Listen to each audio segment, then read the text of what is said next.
Let's start by looking at this problem statement. Write a program to divide variable a by variable b. Looks simple, right? But what if variable b is 0? The program cannot be performed in such a case. So then what do we do? One solution is to check initially if the variable b is 0 or not. If it is 0, we can tell the user so, and if it is not 0, then we can simply perform the operation, right?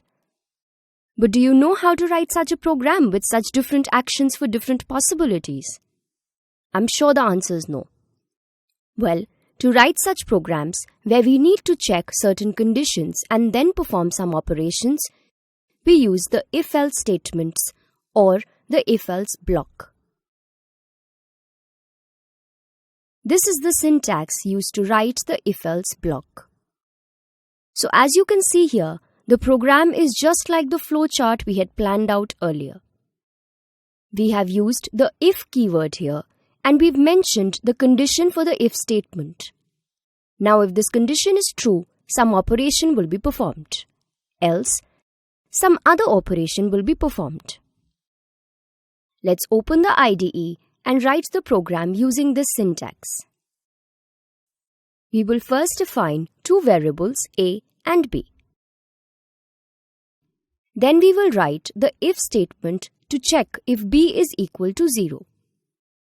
We are using the comparison operator to do so. The value of this operator will either be true or false. Now if the variable b is found to be 0, we will print the statement telling the user that the division cannot be performed. Then we will close this if part of the program and write the else keyword. So, if b is not equal to 0, we want to perform the division and we will mention the steps for the division like this in the else block. We have used the print function here to print this output. Now let's run this program and see the output. Yes, we got it. Since we had given the value of b to be 0, the if part of the program got executed.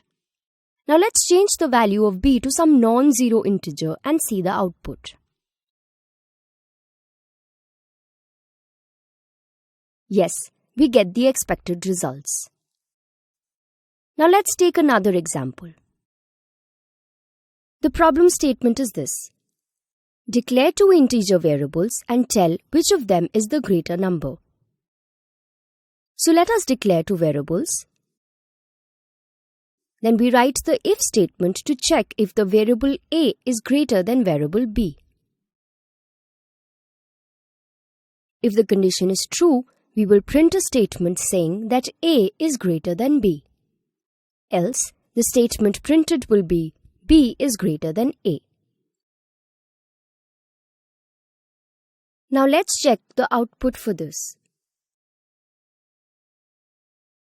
Yes, we got the expected results. You can change the values of the variables and see if you get the correct output. So, we have been calling this as the if-else block till now. But if this is a block body, then there must be an expression body for the same, right? Let's see how we can write that. So let's define another problem statement. Declare two variables and assign them integer values. Check which of the two variables is greater and assign the value of this variable to another variable called max value.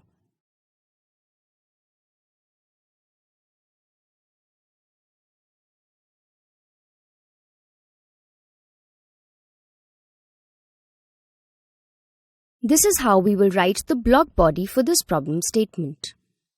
So we have declared three values here. Then we write the if statement to check if a is greater than b. If yes, the value of a will be assigned to the variable max value like this. Else, the value of variable b will be stored in max value. Now, we know that the expression body is used to shorten the code. So let's understand how we can do that here.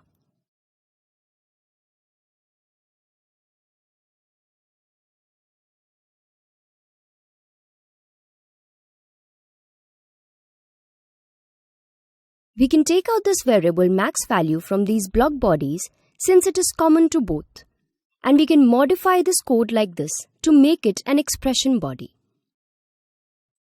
Now, what this expression is doing is that it is taking this variable max value as common to show the left-hand side of the expression. On the right-hand side of the equal to sign, we have the condition if A is greater than B. Now if you see, we have only written the variable A and B inside these curly braces. That's to shorten the code. So, if this if statement is true, then automatically max value will become equal to A since the equal to operator is already mentioned here. Else, the value of B will be stored in max value. Now what this means is that we cannot really use the expression body to print statements but only to assign values. So that was all for this video. Click next to learn more about if-else statements. So in the previous video, we looked at this example where we checked which of the two variables had a greater value. But what if both the variables have equal values? Which of the two statements will be executed in such a case? In such cases, we will use the nested if. It is also known as the if-else ladder. This is the syntax used for writing the nested if. So we will start with the if keyword and its condition. If the condition is true, the if block gets executed and the loop terminates. Else, the compiler moves to the else if block and checks for the conditions. If this is true, the statements get executed. Else, it moves to the else block and executes the statements in the else block. Now let's use this to write the program for checking which of the values is greater.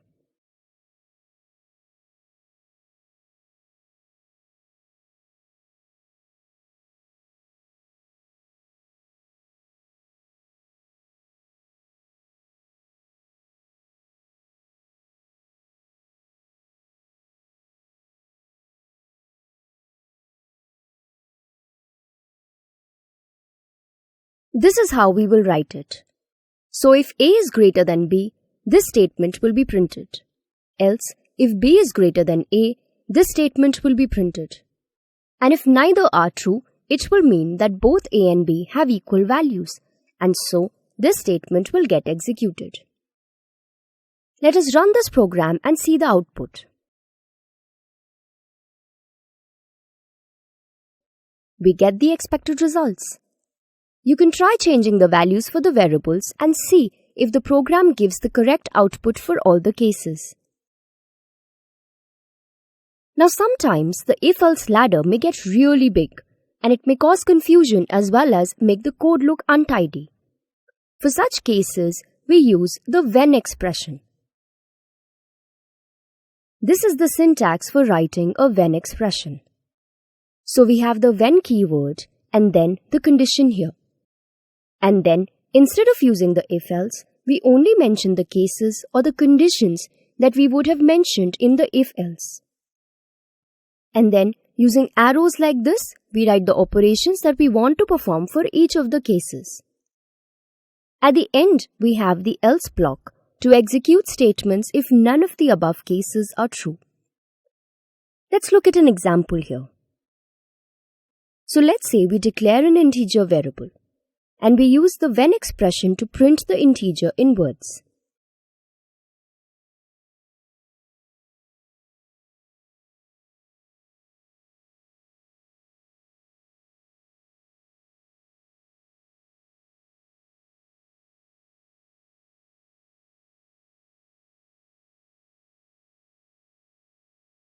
This is how the code will look like.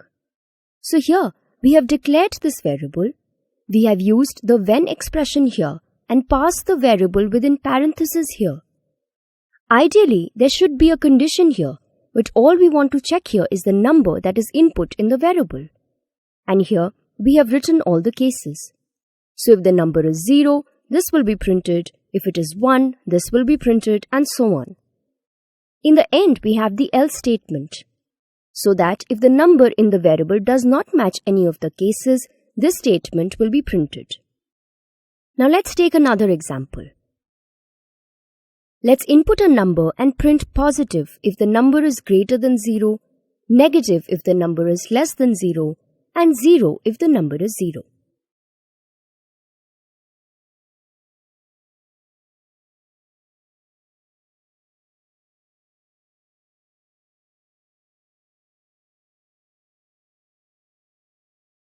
This is how we can write this program. But you will notice that we have not mentioned the condition after the when expression, as we had shown in the syntax. That is because here we are using the when expression to replace the if-else ladder, and thus it has many conditions that need to be checked. So we mention the conditions like this. So when the number is greater than 0, this statement will be printed. When it is less than 0, this statement will be printed, and when it is 0, this statement will be printed. Doesn't the code look more neat and precise compared to the if-else ladder now? Yes, it does. And it will look more so when the if-else ladder is really long. So that was all for this video. Click next to learn some more fun stuff that you can do with the if-else. Now let's make the usage of if-else statements a little more interesting.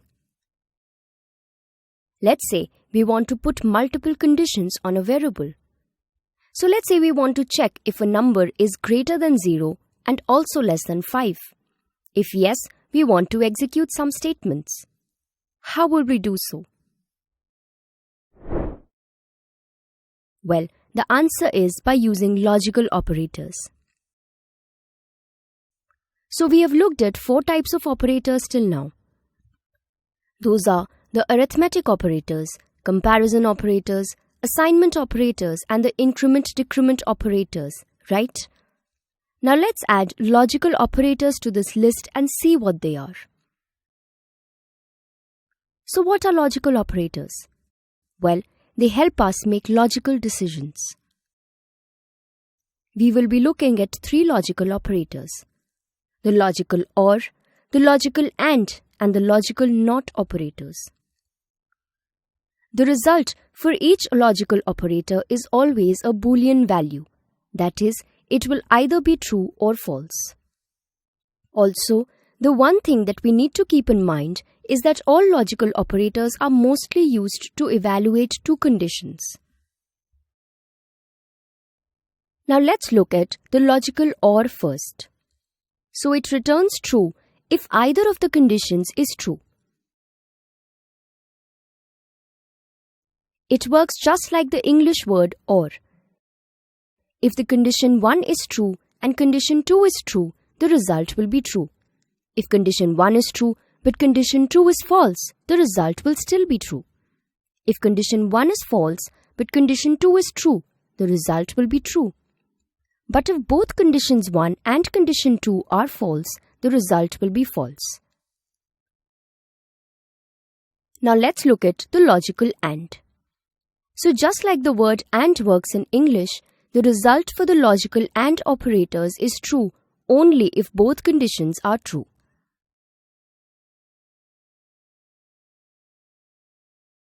So if both conditions 1 and 2 are true, the result will be true. If condition 1 is true but condition 2 is false, the result will be false. If condition 1 is false but condition 2 is true, the result will be false. If condition 1 and 2 are both false, the result will be false. Now let's look at the logical NOT operator. It is basically used to negate a condition. This operator gives the opposite of whatever the condition was. This operator is used for one condition or can be used in combination with the other 2 logical operators to reverse the result they give. So if the condition is true, the result of this operator will be false, and if the condition is false, the result will be true. Now let's learn how to use these operators. So let's say we want to input an integer and check if it is a non-zero integer, either positive or negative, or if it is 0.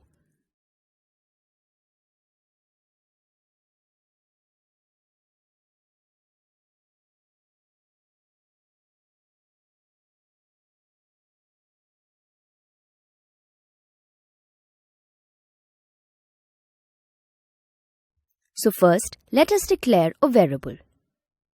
Then we put the if condition, and using the logical OR operator, we can check if the variable a is less than 0 or greater than 0. If the condition is true, then we print the statement, it is a non-zero integer. Else we can print the integer is 0. Now let's see the output. Yes, we get the expected results. You can change the values of the variable and see if you get expected results for different values. Now let's take another problem statement. Declare an integer variable and check if the value is greater than or equal to 0 and less than or equal to 5. If yes, print the statement the value of the integer is between 0 to 5. Else, print the value of the integer is not between 0 to 5.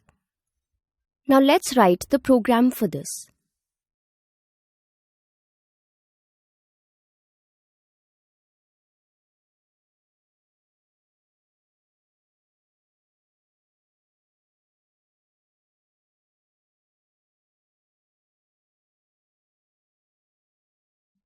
So we declare a variable here and give it this value.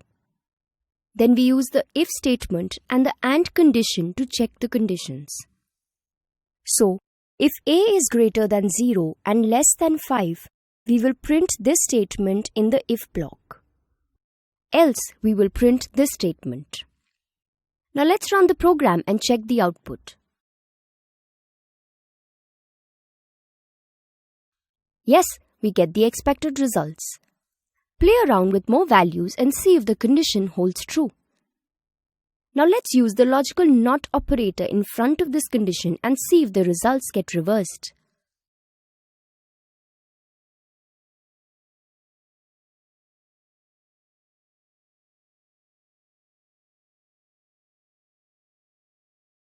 This is how we can do it. We simply put the sign for the NOT operator in front of this entire condition outside these brackets. Let's check the output. Yes, the results get reversed. So that was all about the use of logical operators for writing if-else statements. Now let's say we want to check if a particular number lies within a specific range. So let's say we have a variable whose value is 5. We want to check whether the value lies between the range 1 to 10 or 11 to 20 and so on. One way is to use the nested if-else along with the logical operators. But there is a shorter method to do this. It can be done using the IN operator. And we can use the IN operator along with the WHEN operator to make the code shorter. So let's try the program for the problem statement we just discussed.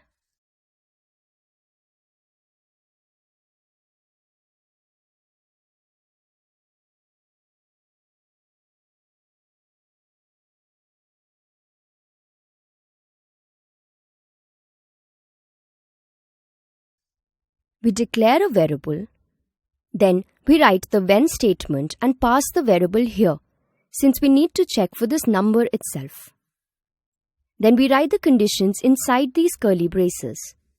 This is how we can write the conditions. So we write in and then specify the range using these two dots between the numbers. And we give the relevant print statements here.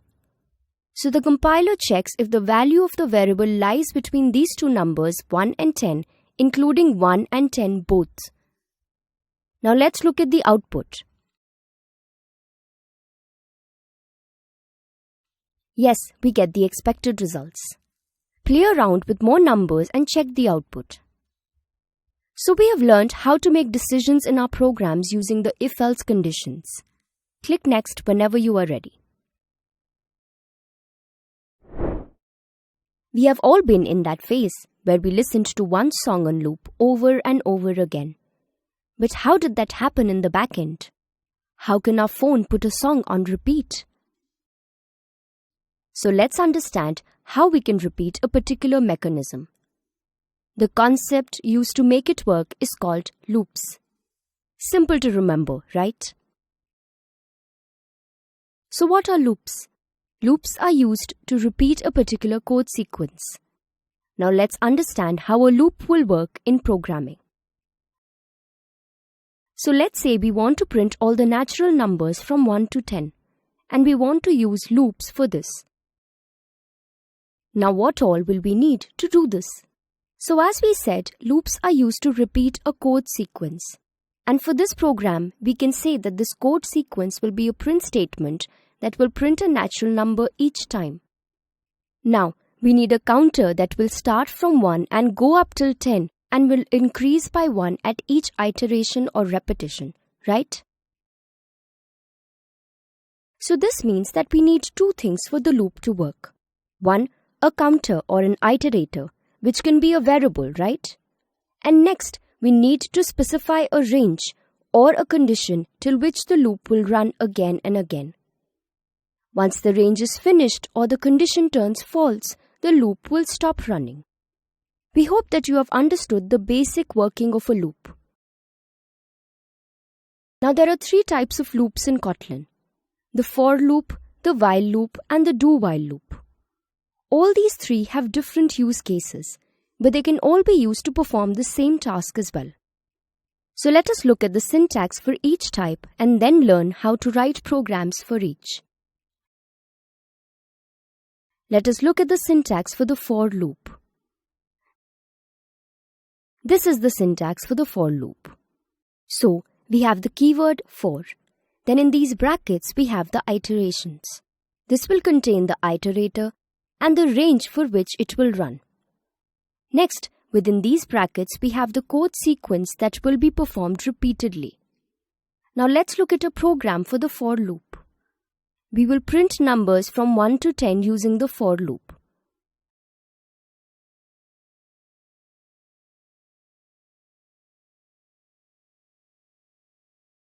So we write the keyword for, then inside these brackets we give our iterator. This will be a variable. Then we give the range for which we want to run the loop, using the in keyword. So we specify the range like this. Then we open the body of this loop and write the print statement. The value that will be passed inside this statement will be the iterator, since it is the value of the iterator that is going to increase with each iteration. Now let's run this code.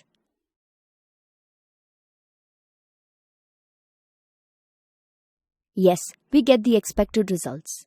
Now you must have noticed that we have not initialized the iterator. That is because it takes up the first value mentioned in this range on its own. But this is true only for the for loop. We will have to initialize the iterator in the while and do-while loops. Also, we have not told the iterator to increase by 1, but it does so on its own. Since the default increment of the iterator happens by 1 in the for loop. Again, for the while and do-while loops, we need to mention the increment or decrement for the iterator. So how this loop will function is that in the first instance, the value of the iterator will be 1, it will print this value, and then the value of the iterator will increase by 1. Then the loop will go on again to the statement and check if the iterator is still within the range. This time the value of the iterator will be 2. It will again print the value of the iterator. The value of the iterator will again increase by 1 and it will again check if it falls within this range. And this process will continue till the value of the iterator is 10. The iterator will print and increase by 1 and become 11. Now when this range will be checked, the condition will become false. That is, 11 does not come in the range 1 to 10 and the loop will terminate and will not enter the loop body. This flowchart here sums up the process followed by a for loop. So as you can see here, we start with initialization, then the loop goes on to check the condition. If the condition is true, the statements inside the loop body are executed. After this, the increment or decrement of the iterator takes place and it again goes on to check the condition. This process is repeated till the time the condition is true. If the condition is false, the loop ends. Now let's look at the syntax for the while loop. So this is the syntax. We write the while keyword, and inside these brackets we write the condition for which we want to check the iterator. Till the time the condition is true, the loop will enter this body and perform the operations written here. Next, we write the increment or decrement step that we need to perform on the iterator. So as we mentioned earlier, we do not have to mention this step in the for loop, but we need to do it for the while and do-while loops. And then we close the loop body. Now let's print the numbers from 1 to 10 using the while loop.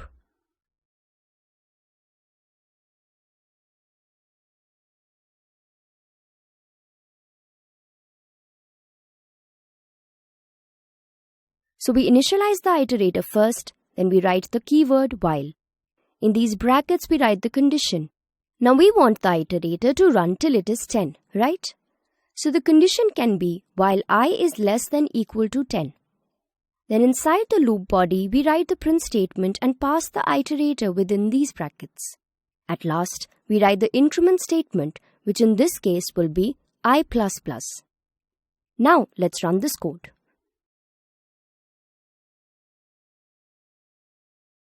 Yes, we get all the natural numbers from 1 to 10. This flowchart here summarizes the way a while loop functions.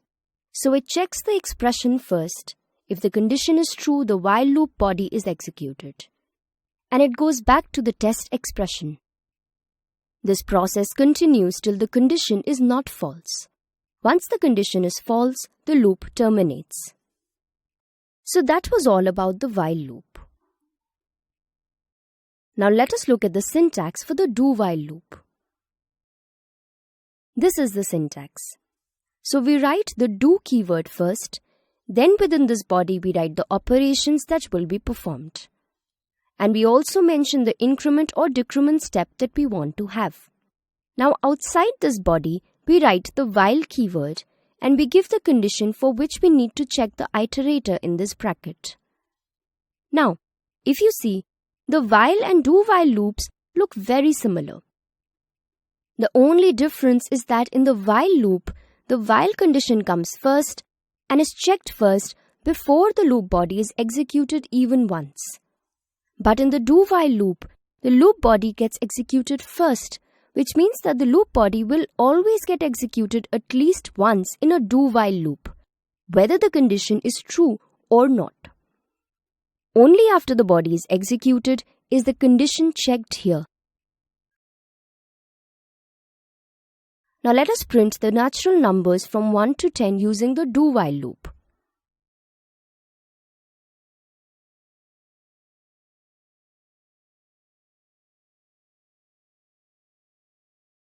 So we initialize the iterator, then we write the keyword do and give the print statement inside the loop body. Then we give the increment statement like this.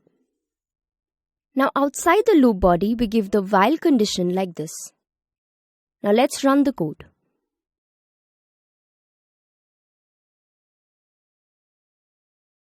Yes, we get the expected output. This flowchart here explains the function of the do-while loop. Try to understand it on your own. So that was all about the for, while and do-while loops. Click next to learn more about loops. So we have seen the 3 types of loops. Now the for loop can also be used to traverse through an array and to print the values of an array. Let's see how.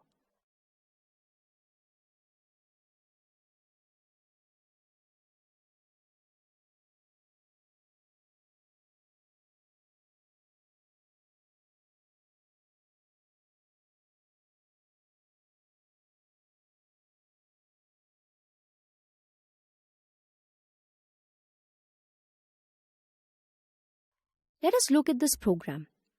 So here we have declared an array A and there are 6 string values in it. Now let's say we want to print each of these values of the array. So we can use the for loop and run an iterator I from 0 till the size of the array. To run it till the size without knowing the size, we can simply write the name of the array dot size. But the size of the array will be 6 here, while the index of an array starts from 0. And hence we want the iterator to run till 5 only and not till 6. So we can simply subtract 1 from the size here. Then we write the body where we print the ith element of A. Now the iterator will increase by 1 in each iteration and all the values of the array will be printed. Let's run the code and see the output. Yes, we get all the values of the array. Now, if you notice, there is a grey line below the range that we have mentioned here. Let's hover over it and see what the IDE is telling us. So it says that the range 2 or double dot operator should be replaced by until. Now this until operator is used to exclude the upper limit from the range. So let's place the cursor over this range, hit Alt plus Enter and select the Replace with Until option. This is the change that it makes. So we can simply write 0 until a.size and it will automatically run the loop only till the end of the array. We no more need to write -1 here. Now let's run the program.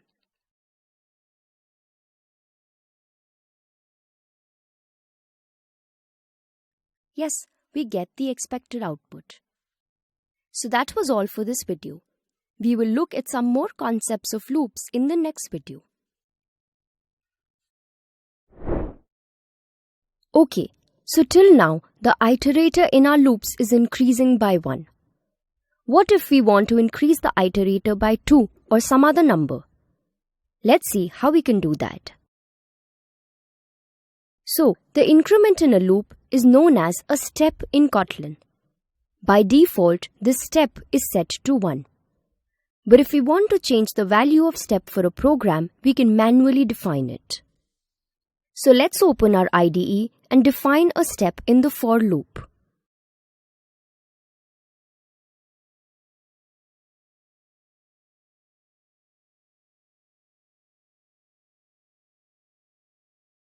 This is how we can do it.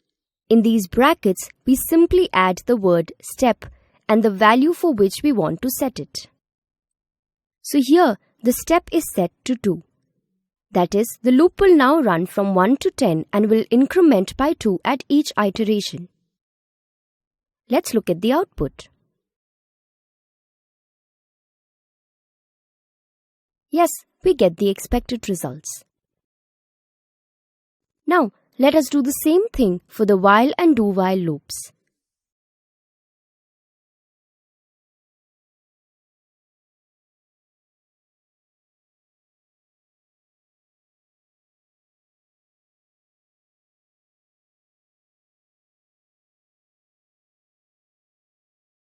This is how we can do it. Let's look at the output for each of these. And yes, we get the expected results. So till now, we are only doing increment in our loops. What if we want to run a loop to print all the numbers from 10 to 1 instead of from 1 to 10? How will we do this? Let's open our IDE and learn how to do it.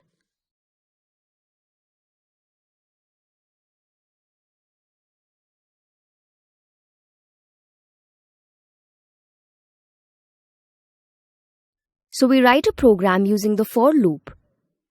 But here, we write the condition to be in 10 down to 1. So we simply write the range to be 10 to 1 and instead of the 2 dots, we use the down to keyword. Now let's run this program.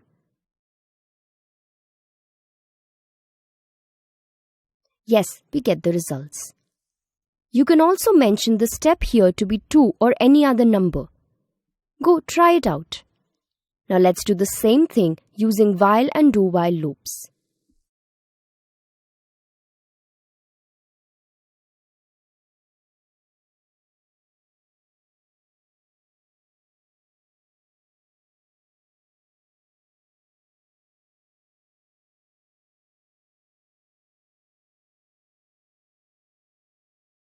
So for the while loop, instead of writing I++ here, we use the decrement operator and write I-.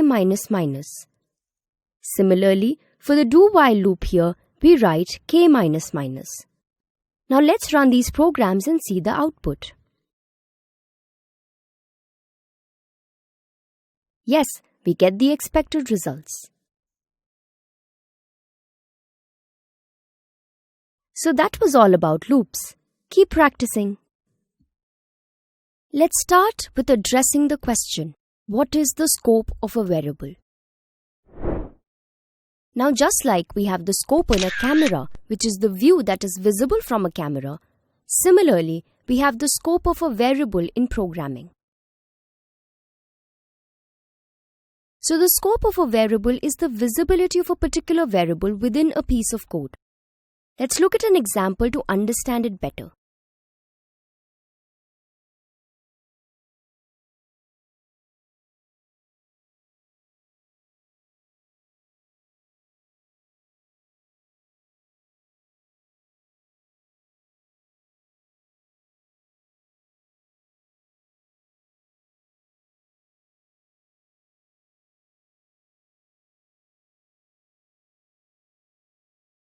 Look at this program. Here, these curly braces are for the main function. And these curly braces enclose the body of this loop, which is a subset of the main function. Now, the variables that are defined in the body of the main function, that is here, are part of the entire program and are visible and available for use to all the other functions written inside this main function. So, this loop can use a variable that is declared here. But the variables that are declared within the body of this loop are visible to and can be used by only this loop body. They can neither be used by any other function that may be written here, nor are they visible to the main function. So, their scope is within this loop body only. So, this variable A is visible to both block of code 1 and 2. But this variable B is visible only to block of code 2 and not to 1. Now let's see what happens when we try to use this variable outside this block of code. So let's write this statement. Now as you can see, the IDE marks this code in red. Let's hover over it to see what the IDE is telling us. So here we get the unresolved reference error. This means that the first block of code cannot understand which variable we are referring to here. That's because we have not declared this variable inside this block. So, we understand that the scope of a variable is only within the block inside which it is defined. That was all about the scope of a variable. Click Next whenever you are ready. Do you remember arrays? Now we had said that despite being mutable, arrays cannot take new entries. But what will we do when there are dynamic entries and we want to add more elements to an array? That seems like a problem, doesn't it? But remember, there is no problem that cannot be solved, and in this case, the problem of fixed arrays is solved by something called lists. So what is a list? Lists are just like arrays. That is, they can store many items of the same or different data types. There are two types of lists in Kotlin: immutable lists and mutable lists. Let's look at immutable lists first. So, what are immutable lists? As the name suggests, they are immutable. That is, neither can their size be changed, nor can they change the values that are stored inside them. So, they have a fixed size and fixed values. So you see how array and lists can be related and understood. We can change the values of arrays but not for immutable lists, while the size of both cannot change. Next, let's see how we can define a list in Kotlin. Immutable lists are defined using the list of keyword in Kotlin. This is how the syntax for declaring a list will look like. So we use the var or val keyword first. Then we give the name of the list. The equal to sign comes next. Then we use the list of keyword, following which we give the data type of the list. We know that Kotlin has type inference, so we can skip giving the data type as well. After this, we give the values of the list within these brackets. Now let's go to the IDE and print a list of strings.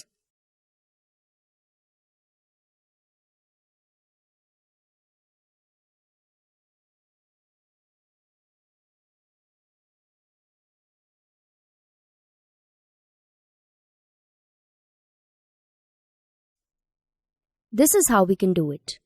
Simple enough, right? Now let's run this program and look at the output.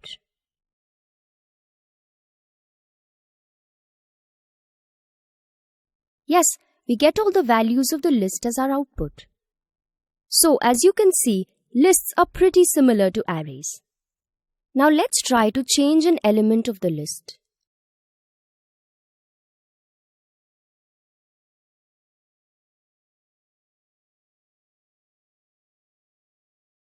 So, we write this statement here and try to change the value of index 1 in this list from table to bed. But as we expected, the IDE throws an error by underlining this in red. If we hover over it, we will see that it is an unresolved reference error. Now, just like we had different functions in arrays to extract elements or to get the size of the array, etc., similarly, we have different functions in lists. You can simply write the name of the list and put a dot after it to see the various functions that can be used with lists. If the hints do not come up, you can press Ctrl plus space to see them. Also, you must remember that all these functions can only be used to retrieve data from the list, but cannot alter anything in the list since they are immutable.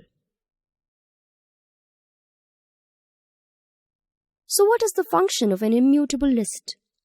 Just like val-type variables are used to store static values in a program, similarly, immutable lists can also be used to store static information in a program. So that was all about immutable lists. Click on Next to learn about mutable lists.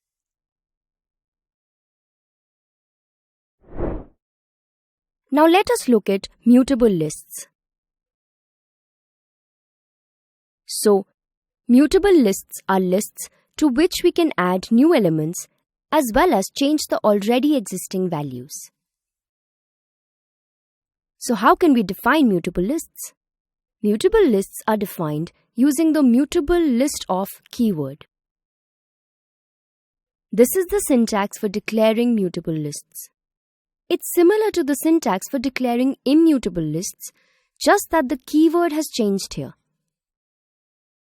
Now let's go back to the IDE and just change the immutable list we had created earlier to a mutable list. We can simply change the keyword here and it is done. Now as you can see, this function that we had used here to change the value of the index 1 does not show the error anymore. That's because this is a mutable list. So let's run this code and see if the value gets changed.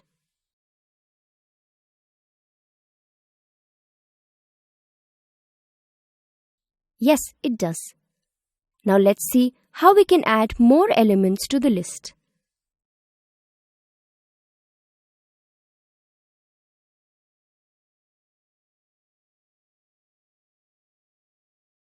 We can simply use the add function for this.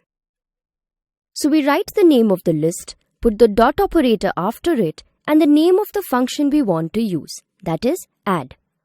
Then inside these brackets, we write the element or elements that we want to add to this list using commas. Since this is a string type list, we have used double quotation marks here. Now let's print the list and see if the element got added.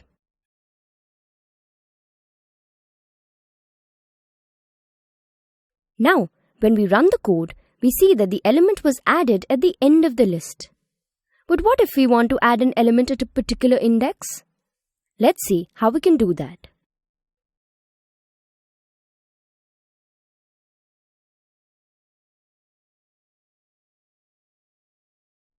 We will use the add function for this as well. But instead of just writing the element within these brackets now, we will mention the index position at which we want to add the element like this. And then we will mention the element that needs to be added like this. Now, let's see the output.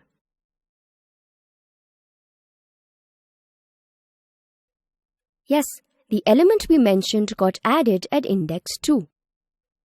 The elements after it automatically shifted one place to the right. Now what if we want to delete an element from the list? Let's see how we can do that.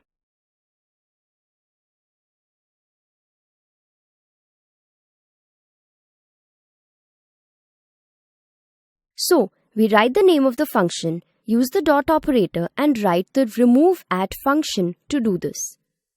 In these brackets, we will mention the index whose element we want to delete. Now let's look at the output.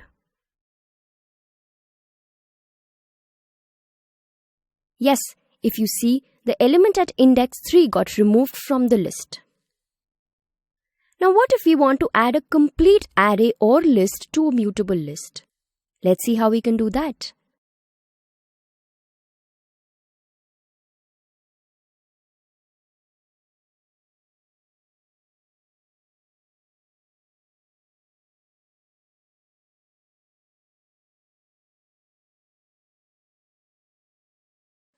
So first, let us declare an array here.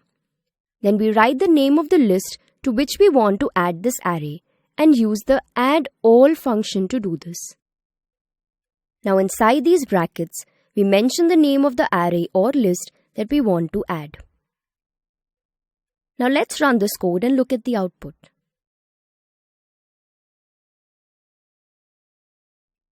Yes, the array got added to the end of the list. Now apart from these two types of lists, that is immutable and mutable lists, there is another type of list in Kotlin that is taken from Java. This is the array list. Now apart from declaration, everything in an array list works the same way as it does for mutable lists. So how do we define an array list? An array list is defined using the keyword ArrayListOf. This is the syntax. You can practice declaring an array list and using the functions on your own, just like we have done for mutable lists. Click Next whenever you are ready.